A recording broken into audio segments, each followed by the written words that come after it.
chegamos agora nos 20 anos do Seminário de Mecanização. A ideia é um pouco mais antigo, mas um evento comemorar também 20 anos é porque a gente está fazendo alguma coisa certa.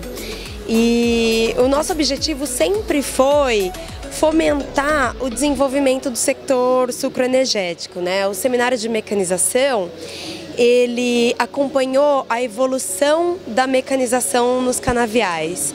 Quando começamos, a tecnologia que se pratica hoje não existia.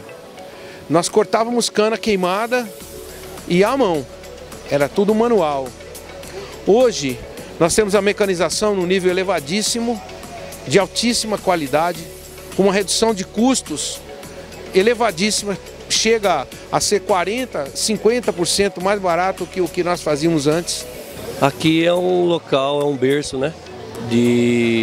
Onde são difundidas as tecnologias daquilo que as pessoas praticam, quer sejam eles engenheiros, quer sejam eles práticos, e tudo aquilo que é de bom é trazido para cá. Tanto o seminário de mecanização como a própria mecanização agrícola no setor evoluíram muito, né?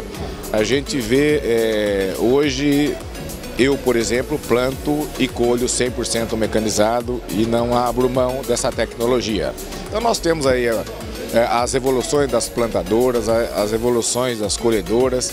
Nos tratos culturais tivemos grandes evoluções, o uso de novas tecnologias, como por exemplo, piloto automático, GPS, Weed Seeker. Quer dizer, existe muito a ser comemorado e eu diria que a gente ainda não atingiu nem vai atingir o ponto final. Sempre nós temos que avançar com essas tecnologias e a mão de obra deve ser qualificada para usar essa tecnologia. Muita gente tem a tecnologia e não tem a mão de obra preparada para esse uso de tecnologia. Eu acho que esse é um ponto que anda pecando muito no nosso setor.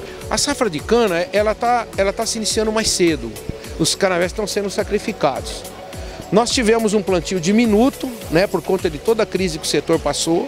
Nós vamos ter um plantio muito maior agora, tá? Ela vai produzir talvez a mesma coisa, um pouquinho menos, mas vai ser uma safra suficiente para sustentar o nosso etanol nas bombas, até para exportar um pouco e ter bastante açúcar para a gente trazer os dividendos que o país merece.